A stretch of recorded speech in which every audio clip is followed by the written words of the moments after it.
I took speech in college. I would ride there with my friend, going to a business class or something, whatever you go to. I was like, all right, I'll catch you after speech. And I still say a lot of words wrong. That's what I don't understand. I say poem, which no one ever knows. Poem, P-O-E-M, I go poem. We'll fix that, speech class. What if I want to be a poem writer? What if I have a lot of great poem ideas? And no one takes me serious because I'm like, listen to my poems.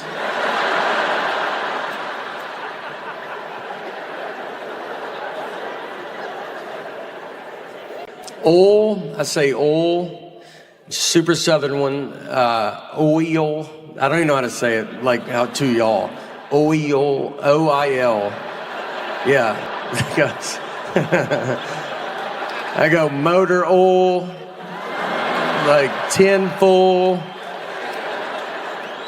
I mean, Southern Community College, that should be mandatory. Did they fix that?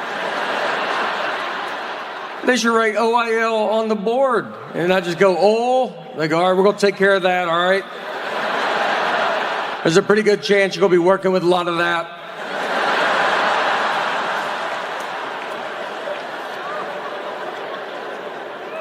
I live in Nashville, and I travel a lot of hotels. Every hotel I go in, I ask if they have a gym.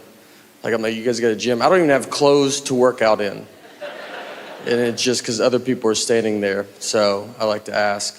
I don't work out. I don't know if I have to say it. I'm lazy. I realized I was watching a football game once, and I'm sitting on my couch, and I was going to get something to drink out of the refrigerator.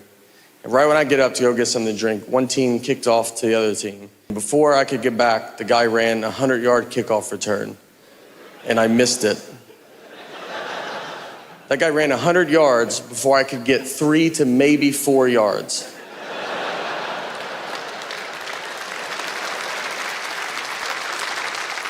He also had 11 people really trying not to let him run 100 yards. I don't even have an ottoman. It was wide open. Couldn't make it. I did play sports growing up, though. I tried to play basketball for my school, but I got cut every year. So I had to play for my church, because the church cannot cut you. They have to let you play. Or maybe cut you, I don't know. You'd be pretty bad if they're like, look, we think you're good, but Jesus does not think you're that good. And he is our captain. I played baseball too. When I was 13, I was playing baseball. And one time I was up to bat and I get walked. So I take my base. I get to first base, I turned around, and the catcher was still standing there, and he was holding the ball. He's like staring at me, like he was like daring me to run, like he was like, let's go, I bet you can't make it. And I was like, all right, man, I'm gonna go. So I just ran. When I ran, he threw it to second base. Ball goes in the outfield. So then I run to third base. The outfield grabs the ball. They overthrow third base. My third base telling me to go home. This is about to be an inside the park home run off a walk. I'm gonna be on SportsCenter. This is the biggest thing that's ever happened in baseball. I slide, there's a play at the plate, and that's when the umpire tells us that it was only ball 3.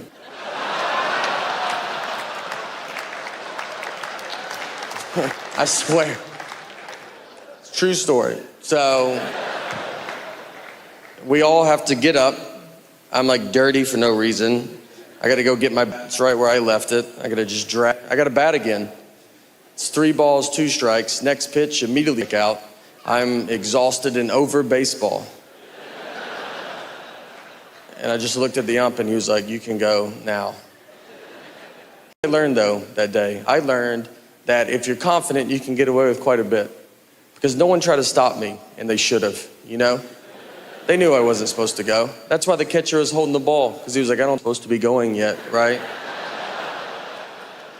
And then I just ran to second. He's like, I'm wrong. No one's that dumb, And And then he just launches to the outfield, who's barely paying attention. They think it's a hit, and the umpire figures it out. It's just easier to let me get all the way back to him, you know? Let me feel what it would feel like. You know what's great too? No one ever told the parents. They never explained it. They were cheering. It's a pretty exciting play to watch. And then they just see me slide into home and then just stand up and bat again. They just are like, is that just a rule in baseball? I don't even know. Hotels are getting futuristic. A lot of hotels, when I stay at, now when you take a shower, they have half a glass. So it's open, so the water gets on the floor. Because that's the future. They want water on the floor. And I'm old and dumb. We really try to keep the water inside the tub. It was a pretty big deal. But now, they want the floors wet. That's what they want. They want to do no glass, but I'm still alive, so they're like, all right, do half a glass. Once that guy's gone, we'll do no glass. Floors are wet, drains off the balcony.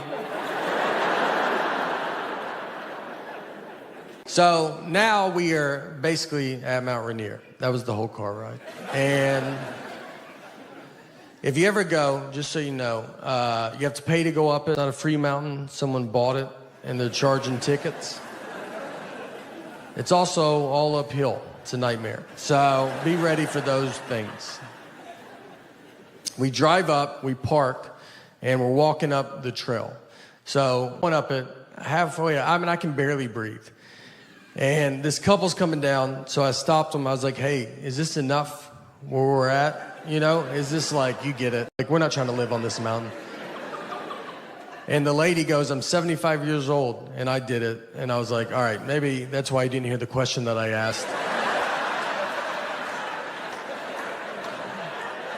Everybody's pretty cocky on the way down. I mean, there was women with babies. They had 3-month-old babies strapped to their chest. I was like, why would you bring that much extra weight with you? I left my wallet in the car.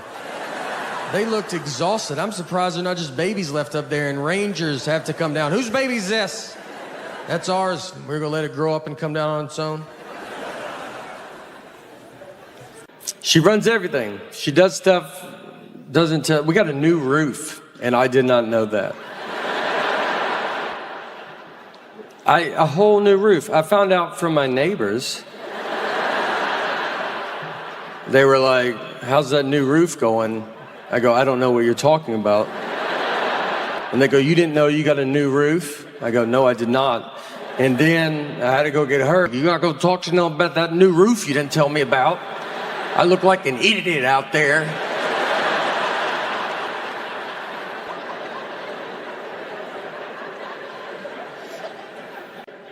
I had a hard time in school. When I barely graduated, got into a community college, barely got into a college they have to let everybody in.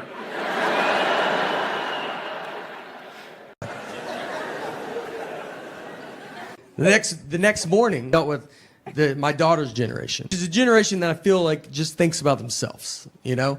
And so I go down to the breakfast, they have the breakfast buffet. So we're all going through it, this little girl's in front of me. And she has waffles. So she gets a waffle, and there's a coffee pot worth of syrup on a plate.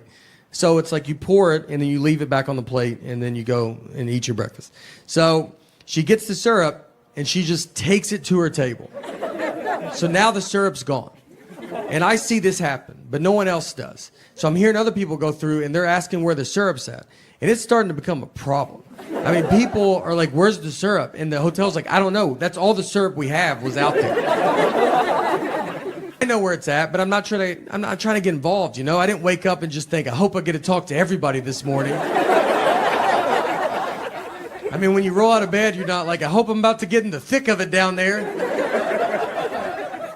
So I'm just trying to say stuff as I walk by people. I'm like, maybe someone took it to their table. Look around, maybe. I just like keep going. You see that little girl's table over there? Maybe they have it.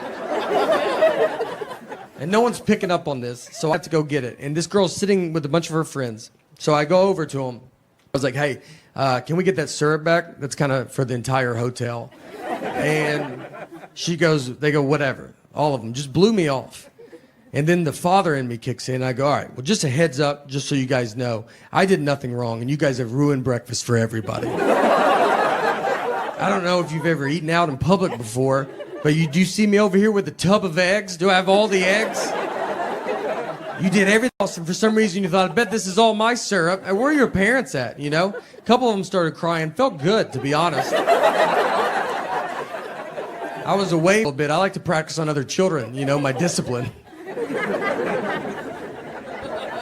My parents are in their 60s, and when your parents hit their 60s, just so you know, you kind of realize that you go, all right, I'm in charge of this family now, you know? They don't give it up. They don't offer it away. They just start doing stuff that you're like, you know. We went to the store the other day, and we walked back to the car. We were in the store for an hour. We walked back. The driver's side door is wide open. He drove, opened the door to go inside, and just kept walking.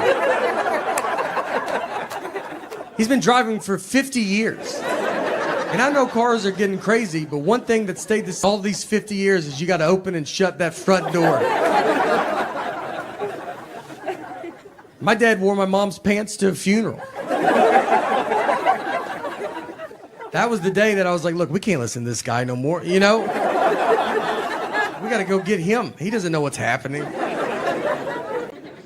It usually starts happening when you start doing the holidays at your house instead of your parents' house. That's when it starts happening. And so my parents, once we did that, they downsized into a 2-bedroom townhome. So they still want to do Thanksgiving at their house, but they don't have the room for us. There's like 20 of us. It's like a college kid being like, do you want to do Christmas in my dorm room? There's a table for 4, and then they have to put a train of TV trays and nightstands that just weaves down this hallway. I mean, you're sitting on stairs. We made the kids go eat in the car. We just go back and they can't even eat inside. My mom didn't have ketchup. I was like, everybody just has ketchup. It just comes in houses. If I went to some alcoholic's house, he would have ketchup. His whole family would be gone. But I would say, do you have ketchup? He'd be like, I'm not that gone, man. I got in trouble with my wife because, like, on her last birthday, I got her an oven. All right, pretty nice oven. Take it easy. And then I bought an oven because, like, I know, like the vacuum, her other favorite toy as a kid was the Easy Bake Oven. So to go with her big girl vacuum,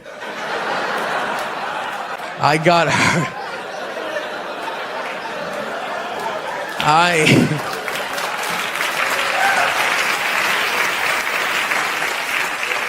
So to go with her big girl vacuum, I got her a grown-up adult oven. Like, there was heart behind it. Like, that's not, that's not impressive. If she came home and bought me a truck and it turned into a live robot, I would lose my mind. Thank you.